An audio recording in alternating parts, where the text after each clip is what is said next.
Hey everyone, thank you for joining me for part 3 of Behind the Science, where I'm going to talk about a very hot topic that it was hot in the 40s, like 50s, 60s, 70s, and kind of sizzled out in the 80s, I think.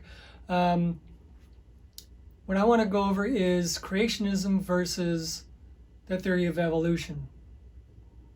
There's been some new developments, new information, so I want to try to present this fairly clearly.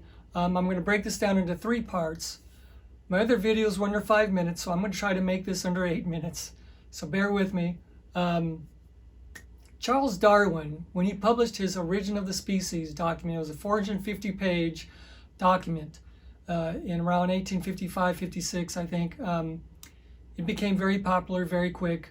I believe that Darwin was well aware of the biblical version, the biblical story of creation, having grown up in England.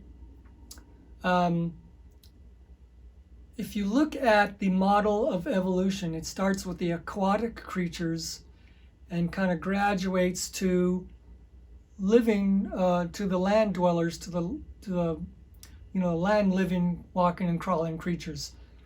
Genesis, on the 4th day, it mentions that the water-living creatures were made. Now on the 5th day, the land-dwelling creatures were made. So there's a big resemblance. Genesis was written like 3,600 years ago. So that was way before Darwin published his document.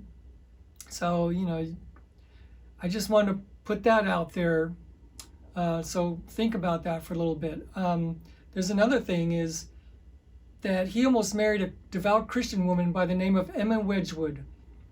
As this courtship continued, she made a very vocal opposition. She wrote letters to him as he traveled with his speaking engagements all over the world regarding his new theory.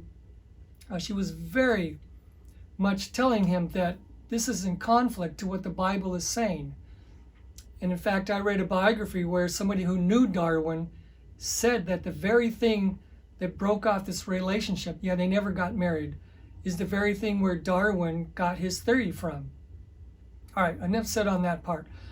Moving along here.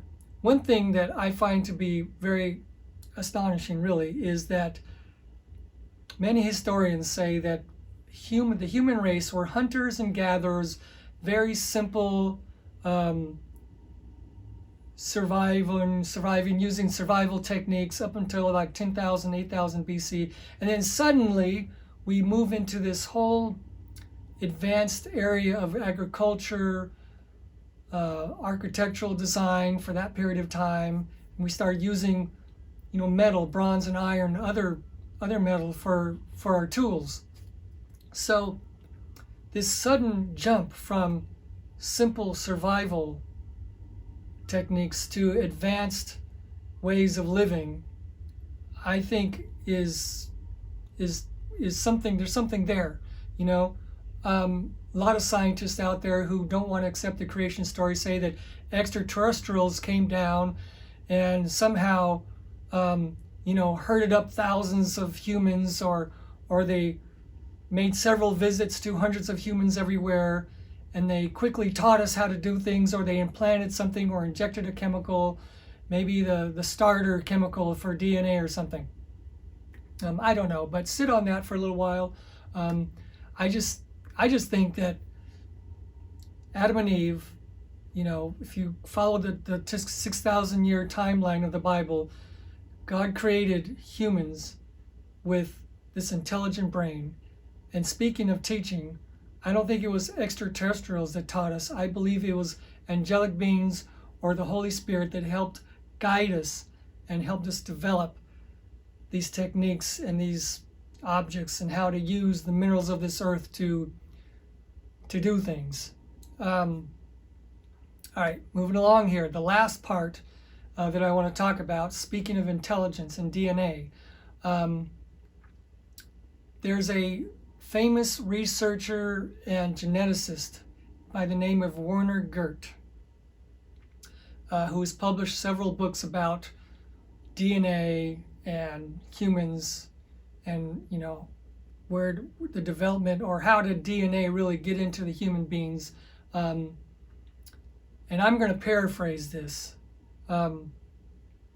He says that DNA, this level of information, this intelligence, could not have developed over millions of years. And what he says is there's no known natural process. There is no phenomenon by which this intelligence grows. You know, this is separate from the physical formation of living creatures. This intelligence was given to us by an inventor. It had to have come, this complex language code had to have come from an inventor or a creator. You know, they've made advances in the whole genome over the last 25 years. You know, we have all these clones now. So basically, I'm just going to end up with this, that